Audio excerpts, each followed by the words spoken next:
మీరు మీరు అన్ని విషయాలు బయట పెడుతున్నారు. మరి ఐ మీన్ ఇండైరెక్ట్గా చెప్పాలంటే వైసీపీ ఆరోపణ ప్రకారంగా మీరు చట్టసభల్లో అంటే మీరు శాసనసభలు అంటే అనుకోవచ్చు, వాళ్ళు రాకుండా మీ నెత్తిన పాలు పోశారు. మండలికి వచ్చారు, మండలికి వచ్చినప్పుడు మీరు దాని మీద చర్చ పెట్టడానికి ఏంటి నా అభ్యంతరం? మీరు చర్చ నుంచి పారిపోయారు అంటున్నారు, అంటే మీరు తప్పు చేశారని చెప్పేసి అంటున్నారు. ఇప్పుడు మీరు ఏదైతే బయట చెప్తున్నారో అనిత గారితో సహా, కొల్లు రవీంద్ర గారితో సహా, మిగిలిన మంత్రులందరూ, అచ్చెన్నాయుడితో సహా మీరందరూ అది అసెంబ్లీలో మండలిలో అయినా కనీసంగా దాని మీద పూర్తి స్థాయి చర్చ జరిగితే ఆన్ రికార్డ్ అవుతుంది కదా.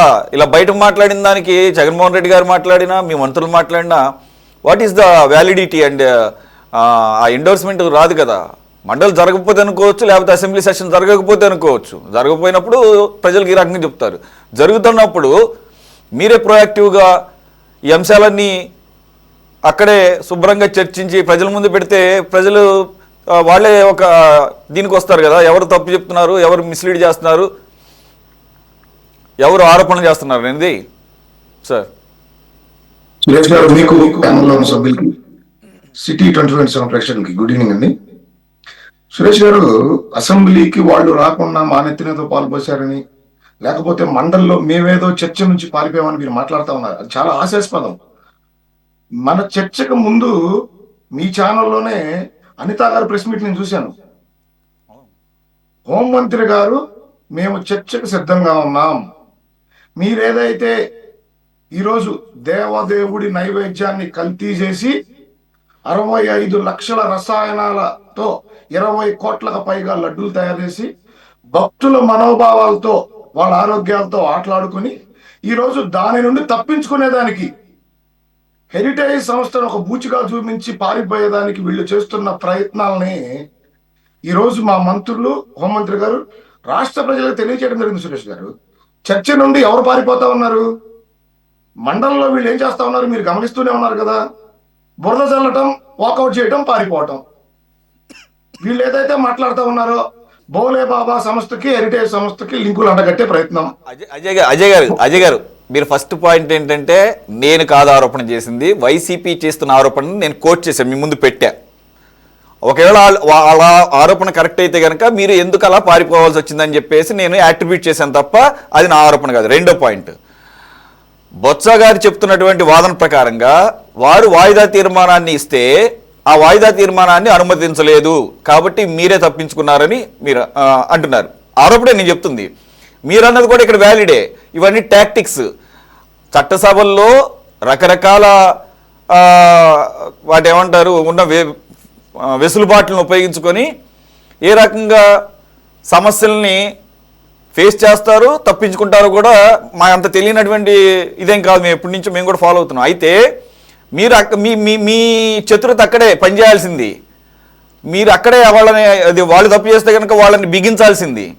పారిపోతున్నారన్న విషయం కూడా ప్రజల్లోకి వెళ్ళేటట్టుగా చేయగలగాలి. కానీ బొత్స సత్యనారాయణ గారు మేము ఇచ్చిన వాయిదా తీర్మానాన్ని అడ్మిట్ చేయకుండా అధికార పక్షమే పారిపోయింది అని ఆయన అంటున్నాడు. రెండోది అదే బొత్స గారు అంత ఎక్స్పీరియన్స్డ్ సీనియర్ లీడరు, ఆయన బయటకు వచ్చి అసే మండలిలో అవకాశం ఉంది, మండలిలో వదిలేసి బయటకు వచ్చి ప్రెస్ మీట్లో ఇప్పుడు ఆయన ఫేస్ చేస్తున్నాడు. మ్యూజిక్ ఆయన కూడా స్టార్ట్ అయింది. ఏంటది, హెరిటేజ్ నుంచి లీగల్ నోటీసులు వెళ్ళినాయట. కాబట్టి ఆయన ఇప్పటికైనా క్షమాపణ చెప్తే ఓకే, లేదంటే కనుక లీగల్గాను యాక్షన్ తీసుకుంటామని చెప్పేసి ఇచ్చారు ప్రస్తుతానికి. అది ఏమవుతుందో చూద్దాము. ఆయన అయితే అంత సీనియర్ లీడర్ కాబట్టి క్షమాపణ చెప్తాడని నేనైతే అనుకోవడం లేదు. అలాగే ఫైన్ కడతాడని చెప్పేసి. రెండో ఇక పాయింట్కి వస్తే, వాయిదా తీర్మానాన్ని అడ్మిట్ చేయకపోవడం దాని గురించి మీరు చెప్పాల్సిన అవసరం ఉంటుంది సమాధానం. రెండోది అదే బొత్స గారు ఆయన బయటకు వచ్చి ఆరోపణలు చేస్తూ చీజ్కిను నెయ్యికి తేడా లేకుండా హెరిటేజ్ చీజ్ను చూపిస్తే నెయ్యి అని చెప్పేసి ఆయన మాట్లాడింది. ఆయన యొక్క దాన్ని ఏమంటారు, ఆ విషయంలో ఆయనకున్నటువంటి పరిజ్ఞానాన్ని ఆయనే బయట పెట్టుకున్నాడు. సో హాస్యాస్పదం అది. Please continue. సురేష్ గారు, వైఎస్ఆర్సీపీలో జగన్మోహన్ రెడ్డి గారితో సహా మాజీ సకల శాఖ మంత్రి సజ్జల రామకృష్ణారెడ్డి ఇచ్చిన స్క్రిప్ట్, అతను ఇచ్చిన అంశాల మీద వీళ్ళు మాట్లాడతారు తప్ప వీళ్ళకి కనీస అవగాహన ఉండి ఉంటుందని చెప్పి నేను అనుకోను. ఇక రెండోది, మండలి చైర్మన్ ఎవరండి సురేష్ గారు? మండలి చైర్మన్ ఎవరండి? రెండోది, మండలి చైర్మన్ గారు వాయిదా తీర్మానాన్ని తిరస్కరించారంటే అక్కడున్న ఆయన ప్రివిలేజ్ తప్ప ప్రభుత్వం ఎక్కడ వాళ్ళు ఒక విధి విధానాలతో వచ్చి సాక్ష్యాధారాలతో వస్తే చర్చకు మేము సిద్ధమని మేము మీకు డైరెక్ట్గా చెప్తా ఉన్నాం. అసెంబ్లీకి రమ్మంటేనేమో అక్కడ స్పీకర్ గారిని, డిప్యూటీ స్పీకర్ గారిని బూచిగా చూపిస్తారు. ఇక్కడ బురద చల్లేసి వాకౌట్ చేసి పారిపోయి మేమేదో వాయిదా తీర్మానాలు తిరస్కరించాం, చర్చకు మేము సహకరించట్లేదని వాళ్ళు బురద చల్లితే దయచేసి మీలాంటి విఘ్నులు సీనియర్ జర్నలిస్ట్ కూడా దయచేసి నమ్మకూడదండి. ఎందుకంటే బొత్స సత్యనారాయణ గారు మాట్లాడుతూ ఉన్నారు, సరే ఆ చీఫ్ చూపించిన అన్నారు, సరిగా ఆయన ఏ విధంగా వైఎస్ఆర్సీపీ నాయకులు ఒక ఎల్పీ లీడర్ని బకరాన్ చేశారనేది రాష్ట్ర ప్రజలతో పాటు వైఎస్ఆర్సీపీ నాయకులు కూడా చూశారు.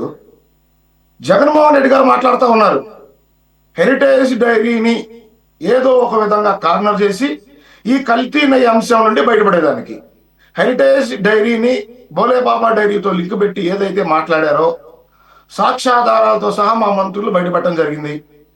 బోలే బాబా ఆర్గానిక్ మిల్క్ డైరీ 2020లో స్థాపించబడింది. దాని ఓనర్స్ పిపిన్ జైన్, విపుల్ జైన్. బోలే బాబా మిల్క్ ఫుడ్ ఇండస్ట్రీ అది స్థాపించబడింది 2004లో. దానికి ఎండీలు అగర్వాల్స్. వాళ్ళు అఫీషియల్ ఒక లెటర్ బయటకు ప్రచురించడం జరిగింది, బోలే బాబా డైరీ మేము ఎక్కడా నెయ్యిని ట్యాంకర్ల రూపంలో ఏ దేవాలయానికి మేము సప్లై చేయలేదని. అదేవిధంగా హిందూపూర్ డైరీ కూడా హెరిటేజ్ డైరీకి ఒక యూనిట్ గా పనిచేస్తా ఉంది, దానికి ఒక సబ్ సంస్థగా పనిచేస్తా ఉంది. హిందూపూర్ డైరీని అడ్డు పెట్టుకొని ఈ నెయ్యి దాంట్లో టెండర్లు హెరిటేజ్ సాధించి డబ్బులు దండుకుంటా ఉందని ఏదైతే వీళ్ళు మైండ్ లేకుండా, కనీస జ్ఞానం లేకుండా మాట్లాడుతూ ఉన్నారో, దేశంలో ఉన్న 1, 2 డైరీలు, నెంబర్ 1, నెంబర్ 2 డైరీలు చూస్తే ఒకటి అమూల్ డైరీ ఉంటుంది, రెండోది హిందూపూర్ డైరీ ఉంటుంది. అట్లాంటి హిందూపూర్ డైరీ హెరిటేజ్ సంస్థకి సబ్ యూనిట్ గా పనిచేస్తుందా సురేష్ గారు? అంటే వీళ్ళ దగ్గర బురద చల్లే ప్రయత్నమే తప్ప సాక్ష్యాధారాలు ఉండవు. కాబట్టి ఏదో ఒక విధంగా మండలంలో వాళ్ళకున్న అవకాశాలు వినియోగించుకొని వాకౌట్ చేసి పారిపోతా ఉన్నారు తప్ప దమ్ము ధైర్యం ఉంటే నిరూపించాలి. వీళ్ళు మాట్లాడిన బోలే బాబా డైరీకి కానీ హిందూపూర్ డైరీతో కానీ ఒకవేళ గతంలో మాకు సన్నిహిత సంబంధాలు ఉండి వాళ్ళతో వ్యాపార లావాదేవీలు చేస్తే 2019 నుండి 24 మధ్య మీరు కళ్ళు మూసుకొని నిద్రపోతా ఉన్నారా? ఆ రోజు మేము వాళ్ళతో కలిసి వ్యాపారం చేసి తిరుమల తిరుపతి దేవస్థానానికి కల్తీ నెయ్యి ట్యాంకర్లు కనుక ఒకవేళ మేము పంపించుంటే మీరేం గాడిదలు కాశారు? ఈ రోజు మేము బయట పెట్టాం, చుక్క నెయ్యి లేకుండా 65 లక్షల రసాయనాలతో లడ్డూలు తయారు చేసి ప్రజల ఆరోగ్యాలతో మనోభావాలతో ఆటలాడుతూ ఉన్నారు. దాన్ని బయటపెడితే దానికి సమాధానం చెప్పే దమ్ములేని వైసీపీ నాయకులు తప్పించుకునే దానికి హెరిటేజ్ సంస్థను తీసుకొస్తారు. సురేష్ గారు, మీకు నేను ఒక 4-5 అంశాలు గుర్తు చేస్తాను. 2019 ఎలక్షన్లకు ముందు వీళ్ళు చేసిన అబద్ధ ప్రచారాలు ఏ విధంగా ఉంటాయంటే మీకు గుర్తుండే ఉంటుంది. 2014కి 19 మధ్య తిరుమల తిరుపతి దేవస్థానంలో శేఖర్ రెడ్డి అని మన చెన్నై నుంచి ఒక ఆయన బోర్డు మెంబర్గా ఉన్నాడు. ఇదే నోటిదోల అంబటి రాంబాబు ఆ శేఖర్ రెడ్డిని నారా లోకేష్ గారు బినామీగా అనేక రకాలుగా ప్రచారం చేయడం జరిగింది. అదే శేఖర్ రెడ్డిని వీళ్ళు అధికారంలోకి వచ్చిన తర్వాత ప్రత్యేక ఆహ్వానితుడుగా తిరుమల తిరుపతి దేవస్థానంలో తీసుకున్నారు. ఇక తిరుమల తిరుపతి దేవస్థానంలో ఉన్న పింక్ డైమండ్ నారా చంద్రబాబు నాయుడు గారింటి నేలమాళిగల్లో ఉంది. అదేవిధంగా రాష్ట్రంలో ఉన్న డిఎస్పీలు ప్రమోషన్స్ లో 35 మంది ఒక సామాజిక వర్గానికి సంబంధించిన అధికారుల్ని ప్రమోషన్స్ ఇచ్చారు. నారాసుర రక్త చరిత్ర చంద్రబాబు నాయుడు గారి చేతిలో గొడ్డలు పెట్టి ఏ విధంగా విష ప్రచారాలు చేశారు. మొట్టమొదటగా వాళ్లే సహజ మరణం అన్నారు, 1 గంట తర్వాత దాన్ని హత్య అన్నారు, దాన్ని నారా చంద్రబాబు నాయుడు గారికి చుట్టే ప్రయత్నం. ఈ విధంగా వీళ్ళు ఏ విధంగా గుడ్డగాల్చి బురద చల్లి ఏ విధంగా తప్పించుకుంటారు, ఏ విధంగా అధికారంలోకి వచ్చారు. అధికారంలోకి వచ్చిన తర్వాత వీళ్ళు చేసిన అబద్ధ ప్రచారాలు, విష ప్రచారాలు ఒక్కటైనా నిరూపించగలిగారా? ఈ రోజు నేను సూటిగా అడుగుతా ఉన్న వైఎస్ఆర్సీపీ నాయకులు కానీ జగన్మోహన్ రెడ్డి గారిని కానీ, లేదా ఈరోజు ఎల్పీగా ఉండి ఆయన అసమర్థతను బయట పెట్టుకుంటూ తాడేపల్లి ప్యాలెస్ నుంచి వచ్చే స్క్రిప్ట్ చదువుతున్న బొత్స సత్యనారాయణ గారిని కానీ హెరిటేజ్ సంస్థ లీగల్ నోటీస్ ఇవ్వడం జరిగింది. దానికి ఆన్సర్ చేయండి న్యాయస్థానాల్లో. అధికారంలో ఉన్న నెత్తి మీద మొట్టికాయలు వేపించుకోవటం, అధికారం పోయినా కోర్టుల చేత మొట్టికాయలు వేపించుకోవటం. Alright. నేను ఇంకో అంశం గుర్తు చేస్తాను మీకు సురేష్ గారు. 2014-19 మధ్య తెలుగుదేశం ప్రభుత్వం రంజాన్ తోఫా, క్రిస్మస్ కానుక, సంక్రాంతి కానుక పేరుతో ఈ రాష్ట్రంలో అనేక పదార్థాలని రాష్ట్ర ప్రజలకి అందివ్వడం జరిగింది. దాంట్లో నెయ్యి కూడా ఉంది. ఆ రోజు నుంచి ఈ రోజు వరకు హెరిటేజ్ సంస్థ ఎక్కడ ప్రభుత్వానికి సంబంధించిన టెండర్స్ లో కానీ, ప్రభుత్వానికి సంబంధించిన వ్యాపారాల్లో కానీ ఎక్కడ హెరిటేజ్ సంస్థ పాల్గొందా? ఇక రెండో అంశం చెప్తాను. మీరు అధికారంలోకి వచ్చిన తర్వాత, వైఎస్ఆర్సీపీ అధికారంలోకి వచ్చిన తర్వాత ప్రభుత్వ ధనంతో వైఎస్ఆర్సీపీ కార్యకర్తల్ని వాలంటీర్లుగా నిర్మించుకొని వాళ్ళ చేత నెల నెల సాక్షి పేపర్ కొనిపించి వాళ్ళ జీతాల్లో ఆ సాక్షి పేపర్ నెల నెల వచ్చిన అమౌంట్ ని కట్ చేసిన మాట నిజమా కాదా? రెండో అంశం, కొన్ని వందల కోట్ల రూపాయల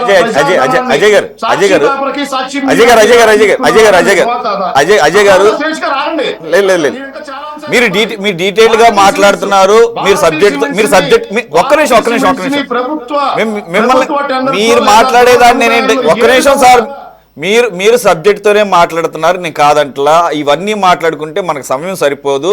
రెండోది ఒక చిన్న కరెక్షన్ ఉంది దాంట్లో, ఒక్క చిన్న కరెక్షన్ ఏం కాదు, కరెక్టే. కానీ మీరు చెప్పింది ఏంటా కరెక్షన్ అంటే, వాలంటీర్ల జీతాల్లో నుంచి కట్ చేయాలి, వాలంటీర్లకు 200 రూపాయలు ఎక్స్ట్రా వేశారు.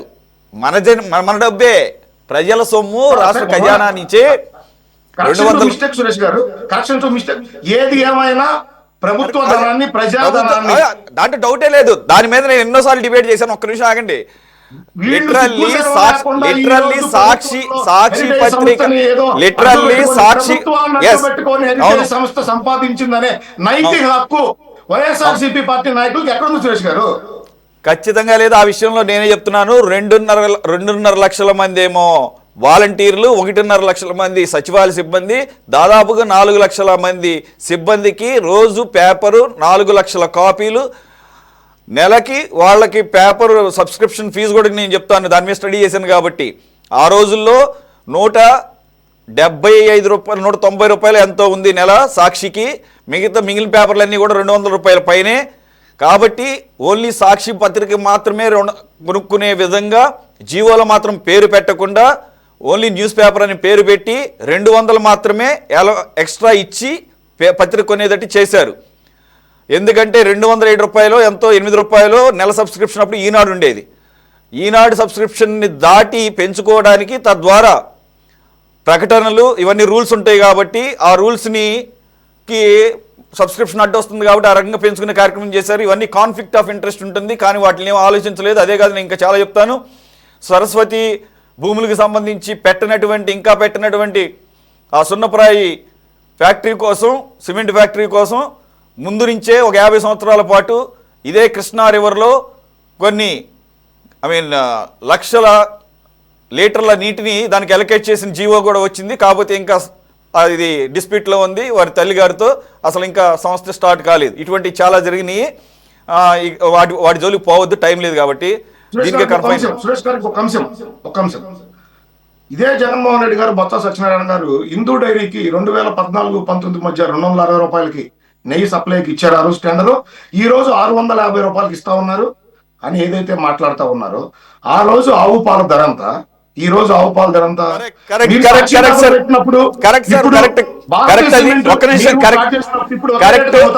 కరెక్టే. మళ్ళా దానికి కూడా నా సెల్ఫ్ ఎక్స్పీరియన్స్ ఒక్క నిమిషం కరెక్టే సార్. అది కూడా చాలా మందికి ఎవరైతే ఆవు నెయ్యి కొంటారో రెగ్యులర్ గా వారి ఇళ్లలో, ఒక్క నిమిషం ఆగండి సార్. మీ పాయింట్ అర్థమైంది. 2014-15 నుంచి నేను స్వయంగా అబ్జర్వ్ చేస్తున్నా. ఎందుకనంటే అంతకుముందు వరకు ఈ బఫలో గీ వాడేవాళ్ళం మేము కూడా. ఆవు పాలు ఇంట్లో వాడటానికి నేనే వెళ్ళి కొనుక్కొస్తాను. ఇప్పటికీ కూడా 10 సంవత్సరాలుగా దాని రేటు నా కళ్ళ ముందే 250 రూపాయల దగ్గర నుంచి ఈరోజు 600-650 రూపాయలు. అవి కూడా బ్రాండ్ని బట్టి మారుతూ ఉంటుంది. 700 కూడా ఉంది. అమూల్ విజయ మేము రెగ్యులర్గా వాడతాం. ఇప్పుడు దాని కేజీ. కాబట్టి ఇవన్నీ అందరికీ తెలిసిందే. 2014-15 రేట్లు తీసుకొచ్చి ఇప్పుడు చెప్తా ఉంటే కుదరదు. అది అందరికీ తెలిసిన విషయం. మొయినుద్దీన్ గారు